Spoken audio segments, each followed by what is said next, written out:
pessoal do seminário talvez me conheça um pouco. Helena, rapidamente, né? Isso, fala pertinho. Eu trabalho como artista, faço um trabalho no espaço público, esfera pública, etc., pesquisadora também. Vivo no Rio há algum tempo já e tenho acompanhado bastante de perto questões relacionadas à política cultural e à alteração, enfim, todos os momentos que há campanhas políticas e quem será o novo prefeito, o governador, e agora tenho acompanhado bastante de perto a questão da UPP social, o projeto UPP cultural. Para quem não sabe, não sei se eu devo falar, se de repente alguém na mesa fala o que são esses projetos, mas a gente sabe que o Rio está vivendo um momento muito estranho em relação ao cuidado, que na verdade é um cuidado bastante excessivo, é quase uma higienização, é um controle do espaço público.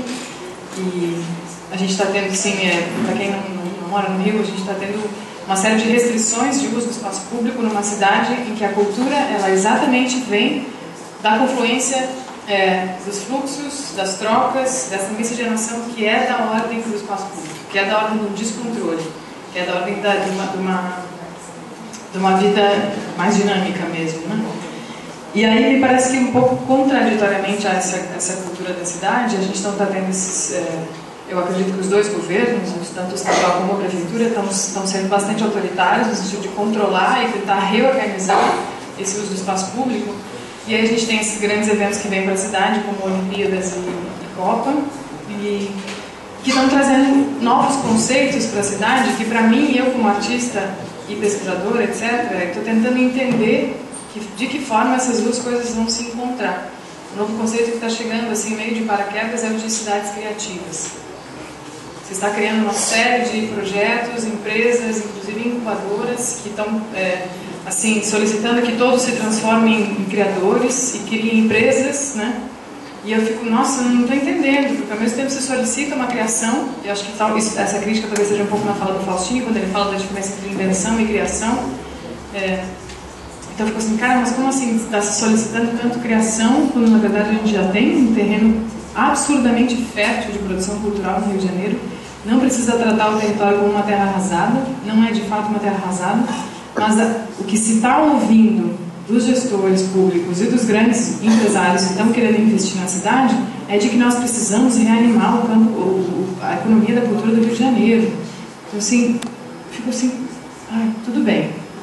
Isso é preocupação dos gestores públicos? Sim, mas é preocupação também dos produtores culturais, porque isso vai imprimir políticas públicas. E eu fico, cara, como fazemos, né, como imprimimos políticas públicas que compõem como que a gente atende produção cultural na cidade, sem precisar limpar o território para depois reescrever essas práticas quase de uma forma artificial. Então é uma questão que eu coloco para vocês dois, talvez o André possa falar um pouco do contexto de São Paulo, que aconteceu no centro de São Paulo, não sei se cabe, um pouco por aí.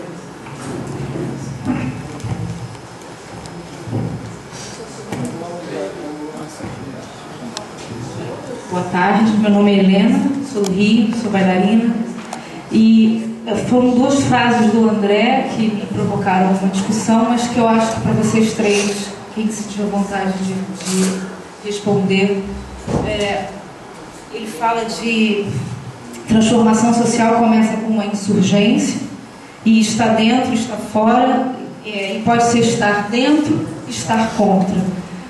E aí, eu fico pensando assim, também de estar vindo de muita militância há 10 anos, vivendo isso, né?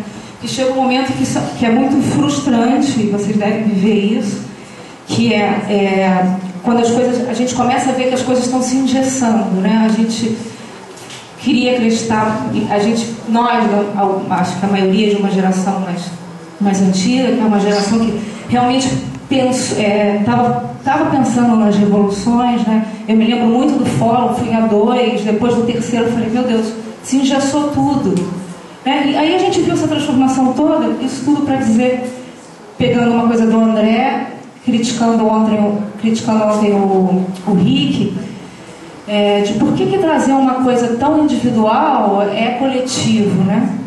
E aí eu fico pensando nas gerações agora que estão vindo, pegando essa coisa da internet, já estão muito distantes daquele programa revolucionário que foi próximo para a gente, e de que maneira a gente pode atuar nisso, né?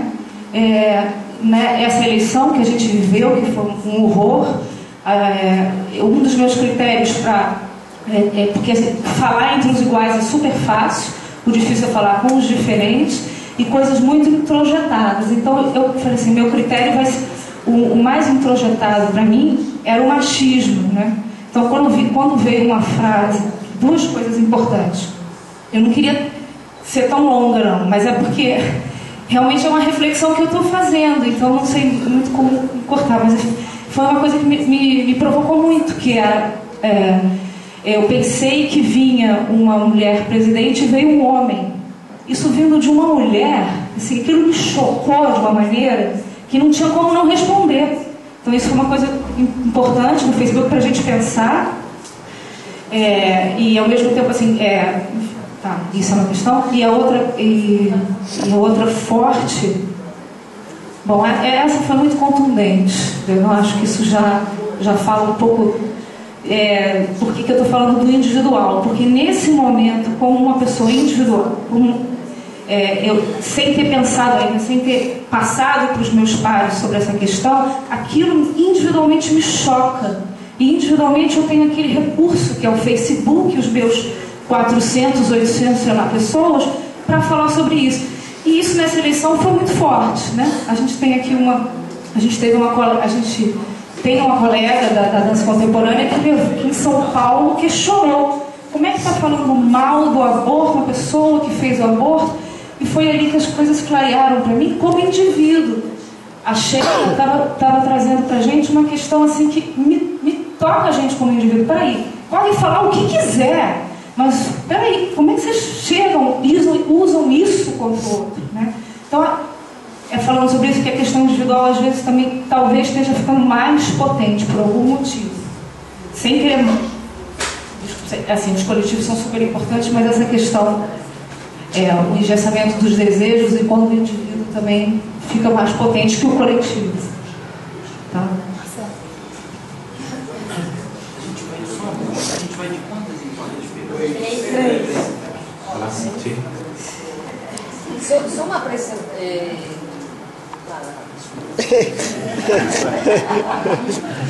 Hola, me llamo Marcelo.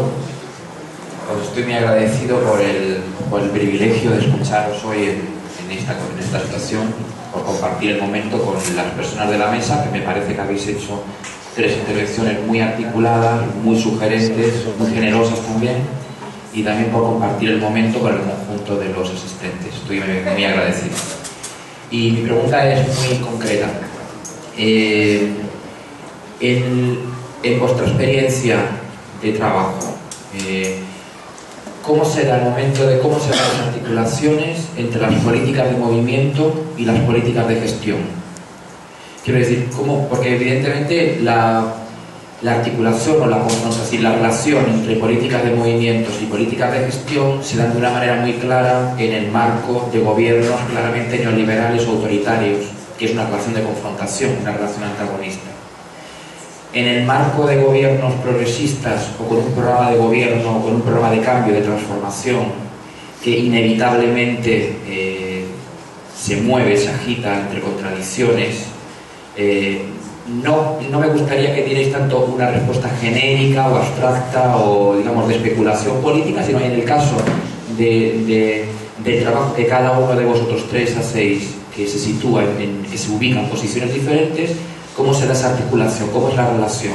Porque a veces el momento es de articulación y a veces el momento es de conflicto. Y en vuestro caso, ¿cómo se da esa experiencia? Porque es una experiencia compleja de conocer.